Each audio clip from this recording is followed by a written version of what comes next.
Hey everybody, it's Safi and Marco Dish Out on Movies, the only movie review show on YouTube to review movies in terms of food. And it's just Marco here once again.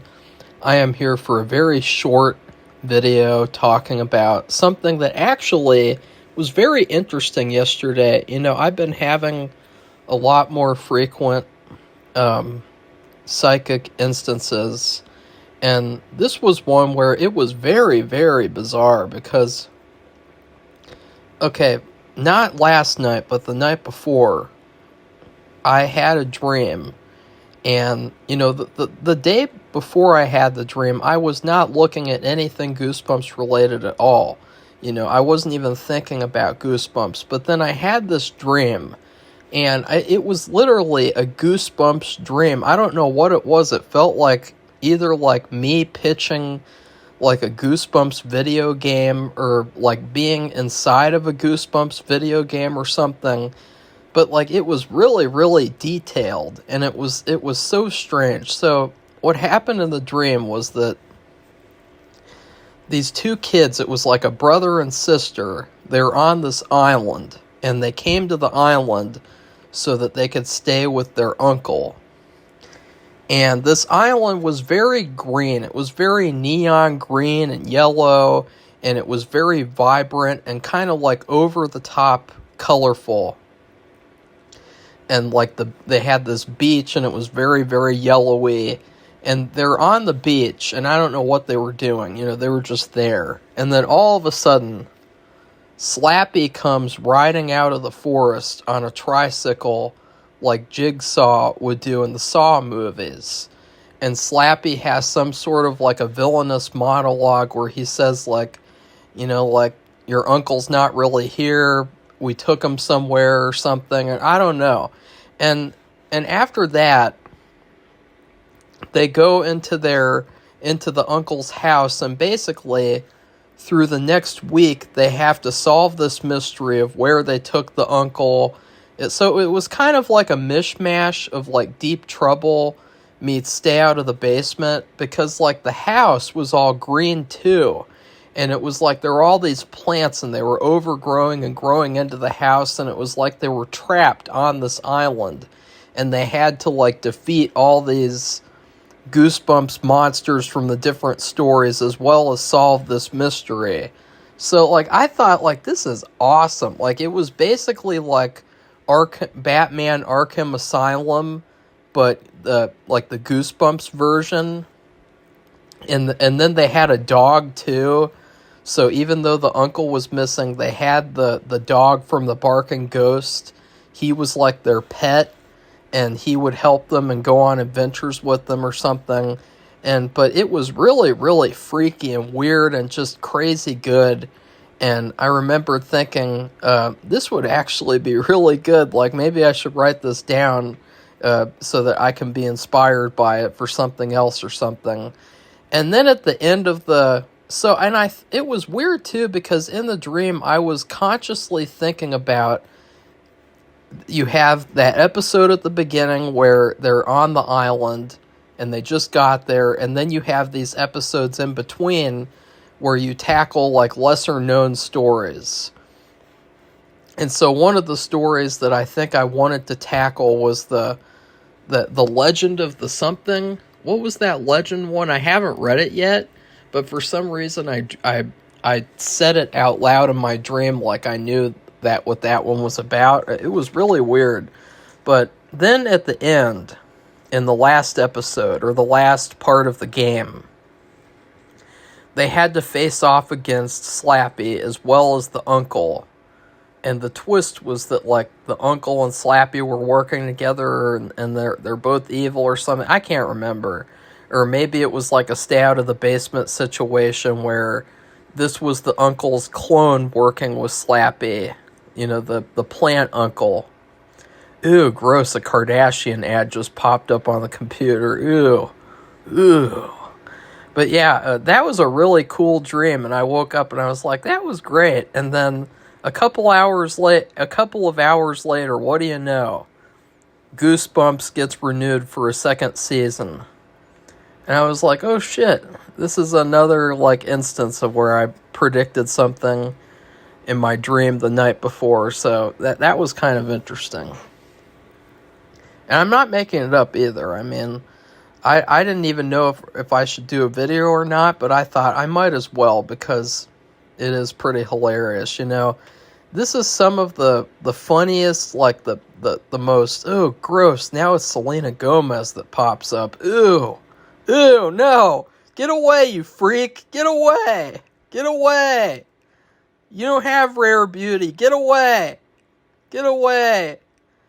Oh, speaking of Deep Trouble, I mean, she would fit right in the Deep Trouble Goosebumps story. She could play like one of the mermaids in the first Deep Trouble. But anyways, these statements made by the president of Disney-branded television are some of the funniest shit I've ever heard. It's like the most tone-deaf statements I've ever heard. So let's listen to what she has to say in regards to this piece of shit show getting a shitty-ass season 2. Let's listen to her. It's Io Davis. She says, audiences everywhere fell in love with the series' chills, thrills, heart, and humor. Who is the audience that fell in love? There's literally no one that liked this show except for a couple of people who like to bully people for disliking it and say that, like, why aren't we allowed to like anything? Wah! Hardly anyone liked this piece of shit show. It had no heart. It had no chills. It had no thrills. The only humor was from laughing at how bad it was. I mean, it was so bad. It was so terrible. It's definitely the second or third worst TV show I've ever seen.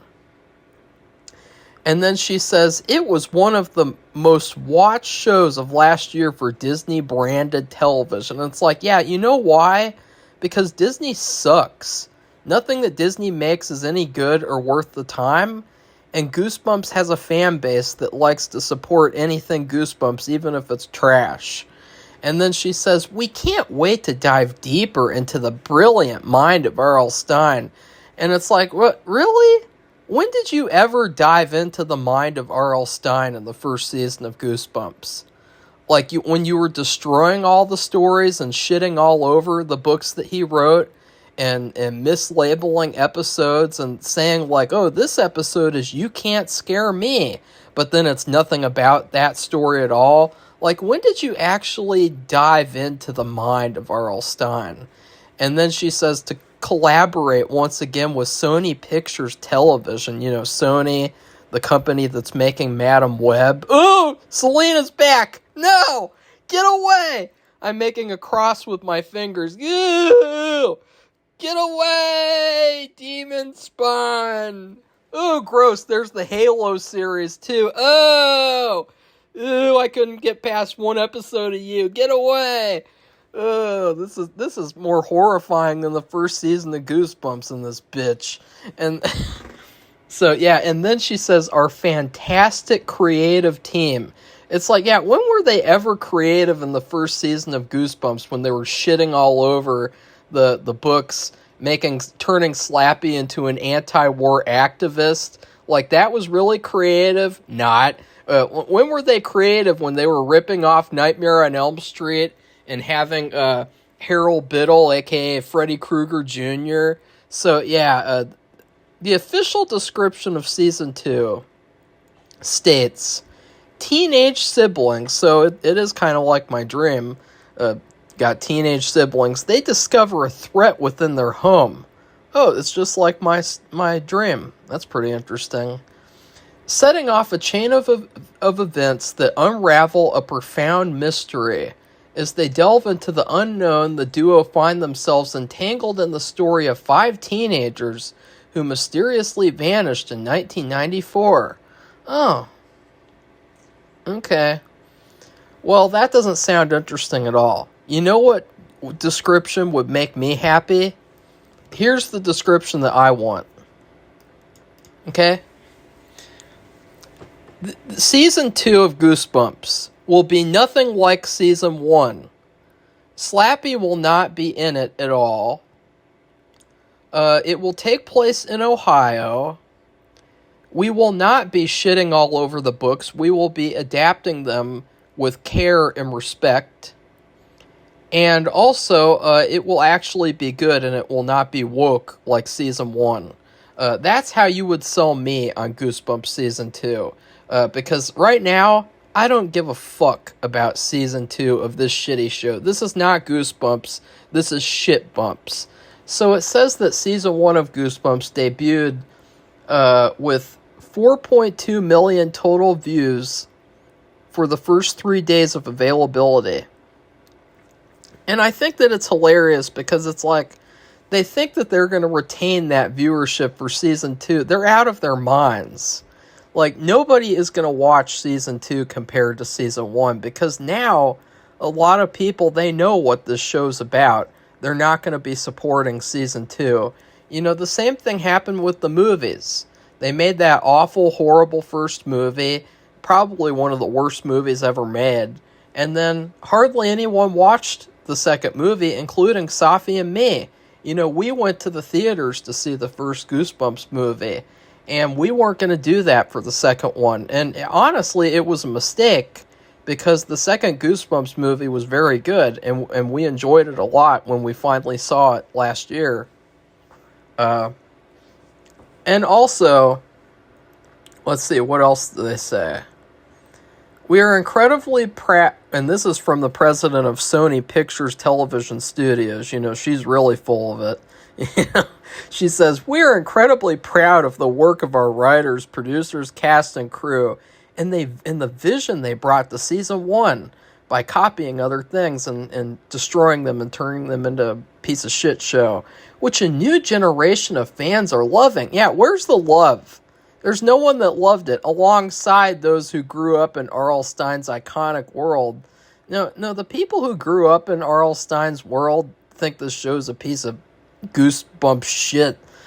And then she says, like when you cracked open a new book in the Goosebumps series, we can't wait to see how the writers flip the show on its head.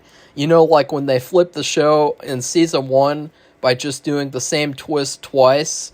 You know, where at the beginning of the season, the teacher is possessed by Harold, and then at the end of the season, surprise, surprise, the teacher is now possessed by Slappy. Ooh, isn't that creative? We just did the same twist twice, and we also just kind of ran through what we did in the movie, too. Like, ooh, isn't that creative? So, yeah, I'm not going to read the rest of it, but it's just like, bleh, it's just complete bullshit. And then they also announced Season 3 renewals of Super Kitties and Pupstruction. You know, that's the kind of content that they're doing with Disney. You know, they're doing Super Kitties and Pupstruction and Goosebumps. You know, that sounds really, really good, doesn't it? So anyways, there's a couple of things I'd like to talk about now that I've gone through the Goosebumps renewed for Season 2 at Disney Plus as anthology series by Joe Otterson at Variety. So I just wanted to credit the article, because I never do this type of video where I read an article. But one of the things I have to say is that I'm actually kind of disappointed for the fact that I feel bad for some of these actors from Season 1. You know, like Justin Long, he was the only great thing about the season. He was the best thing about the show. He was the only reason why Safi and I were able to even stomach the show.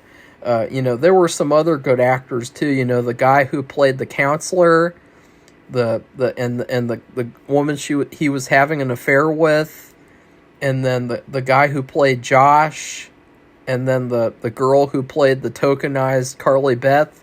You know, like, they were pretty good actors.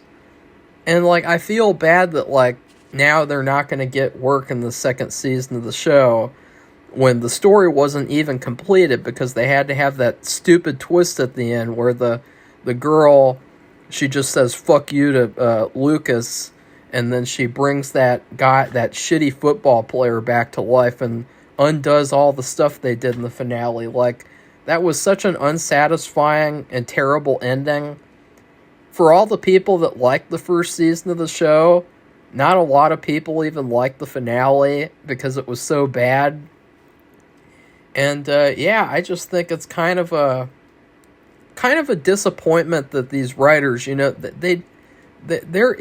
of their biggest issues is that they don't have any follow through. When they said we're going to do a Goosebumps series, they didn't do a Goosebumps series. They just did what they wanted to do. They did this 90s throwback, not really like this woke teenage soap opera drama show where they just did what they wanted to do and didn't really adapt R.L. Stine's books at all. They would call episodes like Night of the Living Dummy, and then it would have nothing to do with Night of the Living Dummy at all, except for it has Slappy in it conveniently. Like, that's not good. That's not good business. It's not good in general, like in terms of writing, in terms of like, if you called a movie Home Alone 5, and then the movie isn't about Home Alone at all in any way, how is that a good thing to be doing? That's false advertising right there.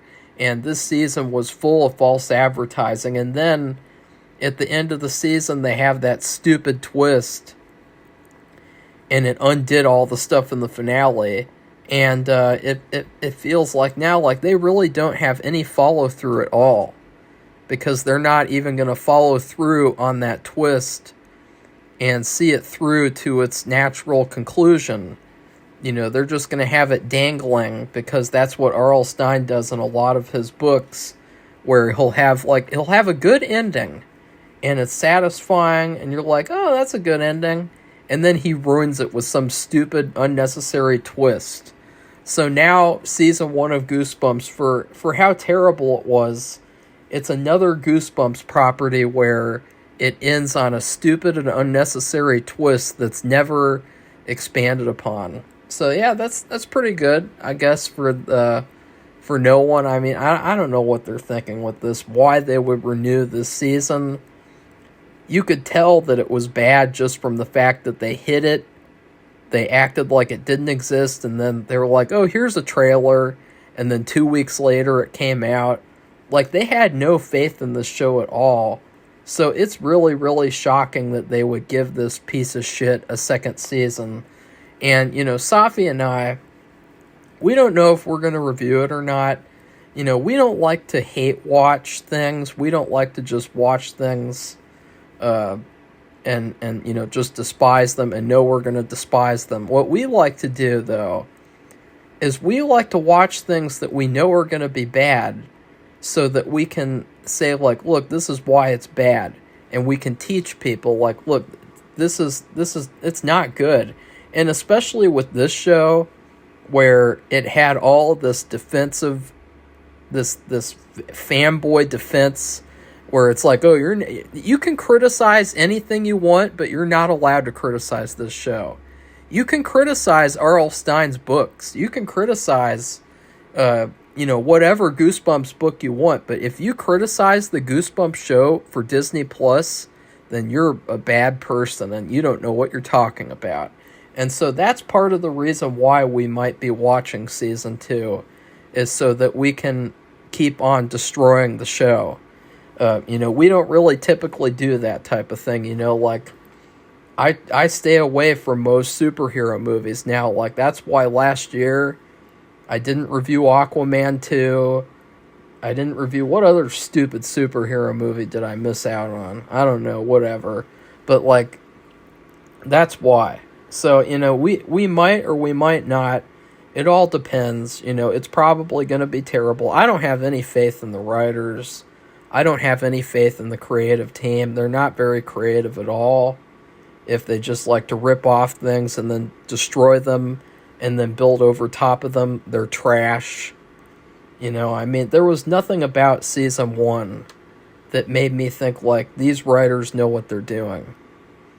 Season 1 is one of the most embarrassing shows I've ever seen. And another thing, too, is the fact that these characters were terrible from the beginning. And so, with season 2, they're going to have to get us to like completely new characters. And as we've seen that they're not very good at creating characters, except for ones where I guess if you have Justin Long playing them, he'll be a good character. But I don't think that in season 2 they're going to be able to come up with characters that we actually like, you know, because these characters are some of the worst characters ever. It was just like they were trying to, you know, check in all the boxes in the diversity quota checklist. You know, like, let's have a guy who wears pearls to school. Nobody does that, ever.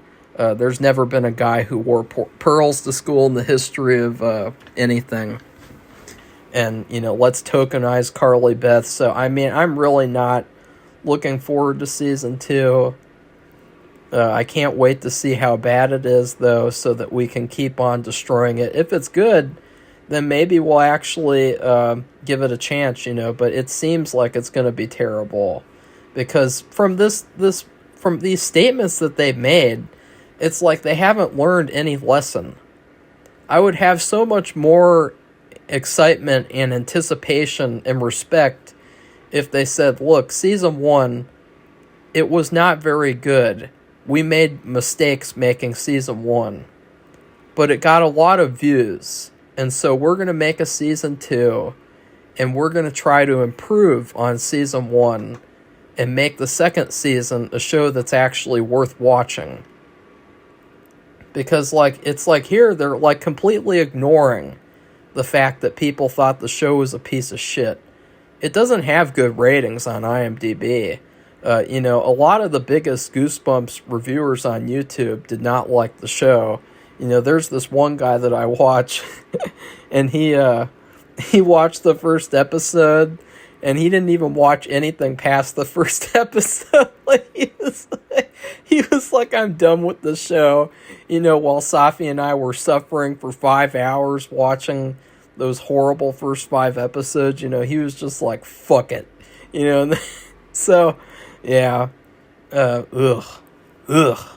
Can't believe this horrible show is getting a second season. So anyways, please like this video, or if you don't, I don't really care. This horrible show got a second season so that you can enjoy more terrible television that completely destroys R.L. Stein's work.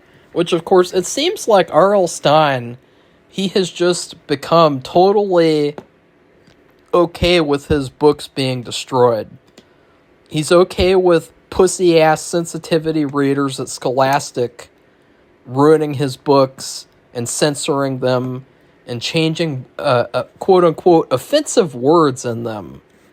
Meanwhile, you have the Goosebumps show, and, you know, it's like there's a lot of shit in that that's really pretty quote-unquote offensive. And then he's okay with Fear Street, that shitty Netflix trilogy, destroying Fear Street and turning it into a lesbian agenda trilogy. And then he's perfectly okay with Goosebumps being destroyed too. So it just seems like he is totally given up. He's washed up. He's gone from R.L. Stein to Spineless Stein. Because that's how I found out. He posted on Twitter and he said, this wonderful show is getting a season 2. And there are all these people in the comments that were like, ew, this show was terrible. And I was like, that's pretty funny. Because, you know, it's like, it's so, this society that we live in, like, where we pretend that bad things are good, and there's no, like, self-awareness of, like, oh, that was actually bad and terrible, and it's just so, like, bizarre. It's like, I think that back then we were a lot more self-aware about, like, oh, that show or movie was bad, we acknowledge that, and then we move on, and we make something better. You know, like last year with the Marvels, when that came out, nobody came to see it because it was a piece of shit. And then you had all these people who are like, no, it's actually very good, and you just don't know because you didn't see it. And it's like, no, it was terrible. It was not good at all. And it's like, that's what it has become now. We've gone from, like, because for a while, I think from 2010 to 2016, the mindset was you are not allowed to say anything negative about anything. You can only say things that are positive, which means that you can't actually criticize or have any sort of opinion about, because it's negativity and you're toxic and blah, blah, blah, blah, blah. But I think it's turned from that to now it's like, oh, well, actually, the movie that you call bad is actually good. And you don't know what you're talking about, because it was actually very, very good. And we're never going to acknowledge that, like, oh, that movie or show was bad, because, it's good. Just like all the other new Disney things, like Disney Star Wars and Disney shit animated movies, they're all very, very good. And yeah, that's what it's become. So anyways, please subscribe to our channel if you'd like to continue seeing me destroy Goosebumps, the series, because I will continue to destroy it as long as it continues to tear down Goosebumps as a whole. So goodbye, everybody. See you soon.